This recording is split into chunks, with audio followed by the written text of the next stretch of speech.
L'enjeu, c'est évidemment se mobiliser encore plus, et c'est le cas aujourd'hui. Il y a beaucoup d'entreprises en grève. Les manifestations de ce matin ont été au moins égales aux précédentes, si ce n'est plus que le 5. Et donc c'est montrer qu'aujourd'hui, il y a bien deux projets de société qui s'affrontent. Le projet individualiste du gouvernement et le projet solidaire des organisations syndicales qui appellent à se rassembler encore aujourd'hui. Le gouvernement semble dire qu'un compromis n'a jamais été aussi proche. Est-ce que cela vous convainc ? Écoutez, j'ai des doutes sur la volonté de discuter du gouvernement parce que sûrement vous allez m'informer. Il paraît que vous avez entre vos mains, vous allez avoir entre vos mains le projet de loi. Nous ne l'avons pas. On s'interroge sur le fait que la presse ou certains journalistes soient conviés à discuter du projet de loi dans l'après-midi, je crois, alors que des discussions sont encore prévues la semaine prochaine, que demain, normalement, mais on n'a pas encore d'invitation, il y a une réunion pour parler financement. Donc vous voyez qu'entre la communication du gouvernement, on discute, tout est ouvert, et la réalité, il y a de quoi s'interroger sur la volonté du gouvernement de discuter, la volonté du gouvernement de prendre en compte l'avis des organisations syndicales. Demain, il y aura une réunion au Matignon avec les syndicats réformistes sur la conférence de financement avec la CFDT notamment. Qu'est-ce que vous en pensez ? Est-ce que c'est une bonne idée cette proposition de Laurent Berger ? Premièrement, moi, je ne sais pas si le gouvernement a décidé de discuter avec certains syndicats. Vous êtes au courant qu'il y a une réunion parce que vous avez entendu le Premier ministre. Normalement, les organisations syndicales devraient avoir une invitation. À cette heure, nous n'avons pas d'invitation. La deuxième chose, c'est que ce qu'a dit Laurent Berger, la CGT l'a proposé le 26 octobre à M. Delevoye, puisque, vous le savez, dans le cadre de ces concertations après le discours au CESE du Premier ministre, nous avons choisi les thèmes de discussion avec M. Delevoye, et le premier thème, c'était le financement de la protection sociale et de la retraite. Et nous avons fait des propositions d'ailleurs à M. Delevoye, j'espère qu'il les a transmises à son successeur et au Premier ministre. Ça consiste notamment à vérifier les exonérations de cotisations patronales, puisque vous savez que les grands gagnants à nouveau des réformes précédentes et de celles-ci, ce sont les grandes entreprises qui viennent d'annoncer 28% d'augmentation du CAC 40. C'est d'avoir des cotisations sur les transactions financières, c'est augmenter les salaires. Donc des propositions de financement, on en a fait il y a déjà plus de 2 mois. Donc évidemment, nous on est preneurs de cette réunion, mais je vous le répète, nous ne savons pas où elle est et à quelle heure ça sera. Mais si vous pouvez me le dire, j'en serais ravi. Mais le gouvernement est dans une posture. Et il n'arrête pas de dire on veut de la discussion, on veut de la concertation. Et je viens de vous dire que, alors vous n'êtes peut-être pas parmi les chanceux, mais certains journalistes vont cet après-midi avoir le privilège de découvrir le projet de loi. Nous, on ne l'a pas. Et on nous dit on veut discuter, mais comment discuter alors que le projet de loi est déjà ficelé, si j'ai bien compris. Il y a ce que le gouvernement dit à l'opinion publique et la réalité de la volonté de ce gouvernement et du président de la République. C'est lui qui a parlé de compromis rapide. Donc qu'est-ce que ça veut dire ? En tout cas, moi, ce que je vois, c'est qu'aujourd'hui, la mobilisation est très forte. Il y a beaucoup de grèves, dans le public comme dans le privé, des appels à 72 heures de grève, ce qui est tout à fait inédit depuis le début du mouvement. Vous avez tous noté qu'il y a un regain de mobilisation dans ceux qui sont reconductibles depuis 36 jours, à la SNCF, à la RATP, et que l'opinion publique, malgré toutes les critiques qui sont faites sur les grèves, parfois les insultes, vous avez noté ça doit être ça la main tendue du gouvernement, vous avez noté qu'un député de la République En Marche de Boulogne a comparé le jour d'ailleurs où on commémorait les 5 ans de l'assassinat de 12 personne à Charlie Hebdo, nous a traités de terroristes. C'est absolument scandaleux. Donc si c'est ça la volonté de discuter, de ne pas avoir la confrontation, on est très, je vais être pudique, très étonné de l'attitude du gouvernement. Cette journée aujourd'hui elle est cruciale, vous sortez du monde dans la rue pour continuer la bataille. Vu la détermination, je peux vous assurer que rien n'est perdu. La balle est dans le camp du gouvernement. Soit on écoute, soit on gouverne contre son peuple. C'est ça l'enjeu. Et je vous le dis, il y a dans beaucoup de professions, il y a des gens qui sont très engagés, qui sont très 72 heures de grève aujourd'hui, demain et samedi. Je pense par exemple, tous les ports publics sont en grève aujourd'hui, en grève à 100%, à EDF, à la réparation navale marseillaise. Dans les transports publics, il n'y a pas que la RATP. Je pense que par exemple à Marseille, la RTM aujourd'hui ne travaille pas et je pense qu'ils seront de nouveau en reconductible demain. Donc la mobilisation, elle est toujours à un très haut niveau.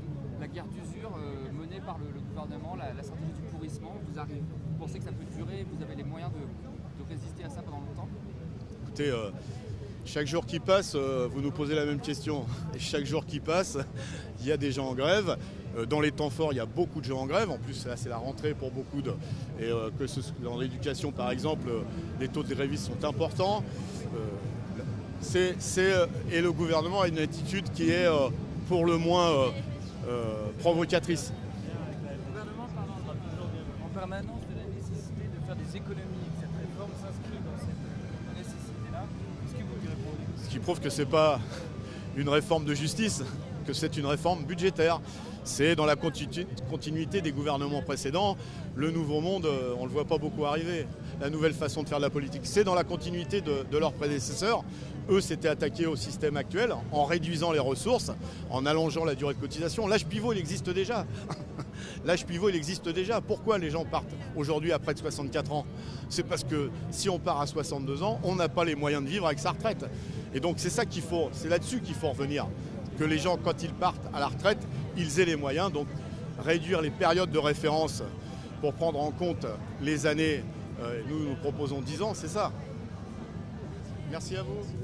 Merci. On va côté Verrier, oui. Enfin, Verrier.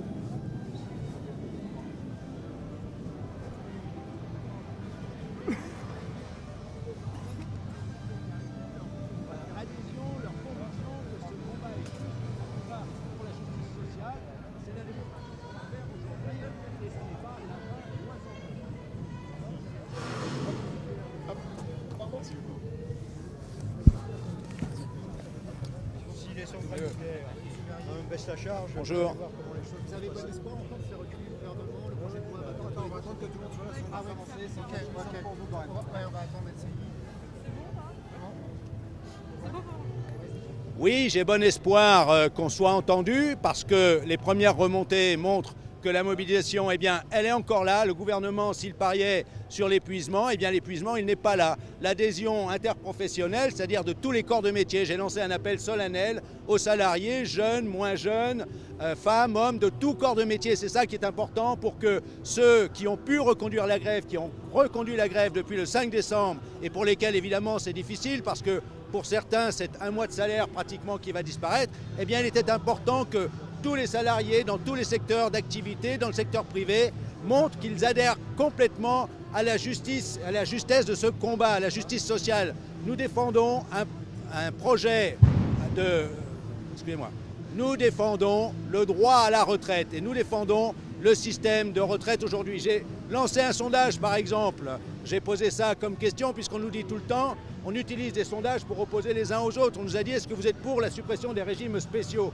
Mais la vraie question avec le régime unique par points, c'est est-ce que vous êtes pour la suppression du régime de base de la sécurité sociale en matière de retraite et de son régime complémentaire qui assure la retraite des 18 millions de salariés actifs cotisants aujourd'hui et des 14 millions de retraités? Et bien évidemment, les centaines de milliers qui vont manifester aujourd'hui vont répondre non, nous ne sommes pas pour la suppression du régime de la sécurité sociale, nous sommes pour qu'on retire cette mauvaise idée du régime unique par points, parce que, encore une fois, nous n'avons eu de cesse de l'expliquer, je ne sais même plus comment faire pour me faire entendre et comprendre en simplement discutant. C'est pour ça que nous sommes contraints d'appeler à la grève, c'est pour ça que nous manifestons aujourd'hui, parce que malgré tout ce que nous avons expliqué, nous n'avons jamais été contredits, mais le gouvernement ne veut pas l'entendre. Son projet de régime unique ne passe pas, il a dû reculer. C'est la mobilisation qui l'a fait reculer jusqu'à maintenant. Il n'avait rien entendu jusqu'au 5 décembre. Il a reporté à la génération 75 la mise en œuvre du régime unique par points. Il a dû concéder des dispositions spécifiques à nombre de secteurs d'activité. Parce que, bien évidemment, on s'aperçoit à chaque fois qu'on avance que ça ne le fait pas, que le régime unique ne garantira pas les droits à la retraite qui existent aujourd'hui. Or, c'est cela qui est en jeu. Donc, il est important qu'aujourd'hui, les manifestations, les mobilisations, les grèves soient le plus larges possible et que nous continuions. Ce ne sera pas une fin aujourd'hui, c'est une continuation Et l'adhésion, elle est large, elle est là, elle sera encore là demain. Est-ce que vous comprenez quand même la lassitude de certains usagers, notamment des transports, de cette grève? Mais bien évidemment, la grève, par définition, elle gêne à commencer par ceux qui se mettent en grève, qui vont perdre du salaire. Elle gêne les usagers des secteurs de transport, bien évidemment, je le comprends, mais beaucoup des usagers des secteurs de transport sont aussi ceux qui seront gênés demain beaucoup plus longuement et beaucoup plus gravement si le régime unique par points était mis en vigueur. C'est la galère sur la retraite, ce serait bien plus grave que la galère dans les transports en ce moment. Bien évidemment, je comprends les difficultés que génère cette situation, mais je le redis, les responsabilités sont à tout le moins partagées. Nous avons annoncé dès le mois d'août, Force ouvrière, que si nous n'étions pas entendus, nous n'aurions pas d'autre moyen que d'appeler à la grève. C'est un droit constitutionnel. Dès le mois de septembre, Force ouvrière a annoncé que la date du 5 décembre qui avait été lancée serait celle du déclenchement d'un appel à la grève. Et nous n'avons pas été entendus jusqu'au 5 décembre, rien n'a bougé. Il a fallu que la grève démarre le 5 décembre, que les manifestations d'ampleur aient lieu dès le 5 décembre pour que le gouvernement, petit à petit, comprenne et commence à modifier son point de vue sur son projet. Eh bien maintenant, il faut qu'il comprenne que ça ne le fait pas, ça ne le fera pas, il faut qu'il convienne. Il n'y a pas de déshonneur, c'était une très mauvaise idée. Il n'y a pas de déshonneur à donner la primauté au dialogue social. Et la primauté au dialogue social, c'est on met de côté cette très mauvaise idée du régime unique par points, on revient à la table de négociation sans préalable. Et il y a beaucoup à faire, on peut se donner des mois, une année, 2 années de négociation sur l'emploi des seniors, sur l'entrée dans l'emploi des jeunes, sur la revalorisation des bas salaires, notamment tous les métiers de service à la personne, qui sont souvent des métiers féminins. Et si vous avez un bas salaire tout au long de votre retraite, vous avez du mal à avoir une bonne retraite et ce sera pire avec le régime unique par points. Donc c'est là-dessus qu'il faut travailler. Ça n'est pas sur la suppression du régime de retraite existant qui fonctionne, qui garantit un droit universel à la retraite, qui est solidaire, progressif. Ça n'est pas cela qu'il faut faire, ce n'est surtout pas ce régime unique par points. Voilà. Tous les jours sont des jours charnières parce que cet enjeu, il est majeur. Il n'est pas pour demain, il est pour après-demain. Pour les jeunes générations, la retraite, c'est celle de ceux qui seront à la retraite dans 10, 15, 20 ans, 30 ans. Donc bien évidemment, les difficultés de la grève, elles sont là, celles qu'elles génèrent sur les usagers des transports. Et je le comprends bien évidemment, mais il faut que tout un chacun comprenne que ce qui est en jeu, c'est majeur. C'est le système de protection sociale que nous avons bâti tout au long des 30, 40, 50, 60, 70 dernières années dans ce pays, que nous avons adapté, que nous avons fait évoluer, qui est simple, contrairement à ce qu'on dit, qui est solidaire, qui est universel. Il garantit un droit universel à la retraite. Et mes chers amis, je peux vous dire que nous recevons beaucoup de soutien. Nous avons par exemple reçu très récemment une lettre de soutien du syndicat américain des transports. Partout dans le monde, on nous dit « tenez bon parce que si vous reculiez, nous n'avancerions pas ». Vous serez là samedi pour la manifestation? Oui. À Paris?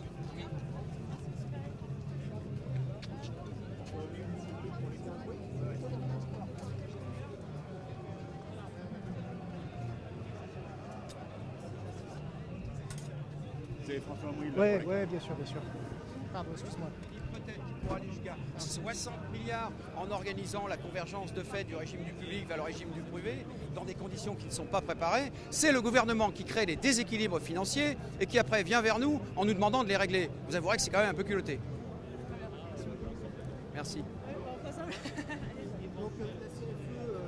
appelle les cadres aujourd'hui à se mobiliser.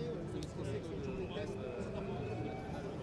Toutes les journées sont des journées tests, mais si on doit retenir un chiffre, le seul chiffre qu'il faut retenir, c'est le 36e jour. 36 jours, c'est peut-être le mouvement le plus long depuis ces 20 dernières années. C'est un mouvement interprofessionnel, c'est aussi un mouvement qui concerne certaines catégories particulières, mais l'ensemble de la population y adhère, est favorable à ce mouvement. C'est ça qu'il faut regarder. 36 jours de crise à laquelle le gouvernement n'a donné absolument aucune réponse. Le gouvernement s'entête et fait l'autruche. Or, les problèmes, ils sont bien réels. Il y a des problèmes de financement, il y a des problèmes d'équilibre, il y a des problèmes de justice.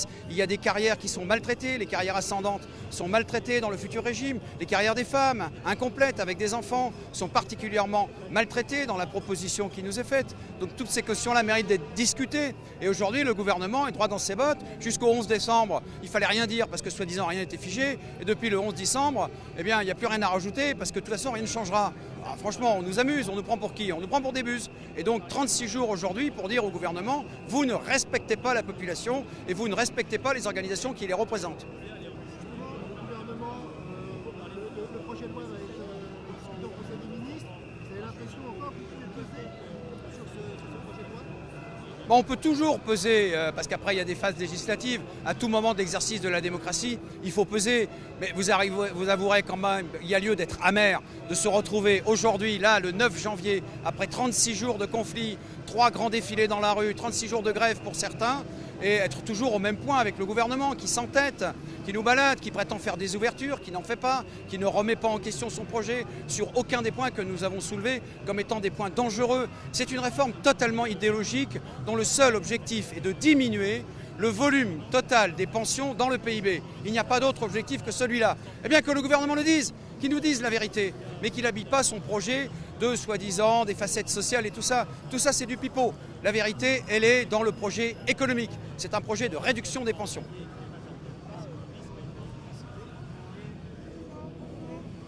Oui, Ça vous intéresserait de faire un son avec les étudiants, notamment il y a toute la question aussi des partiels.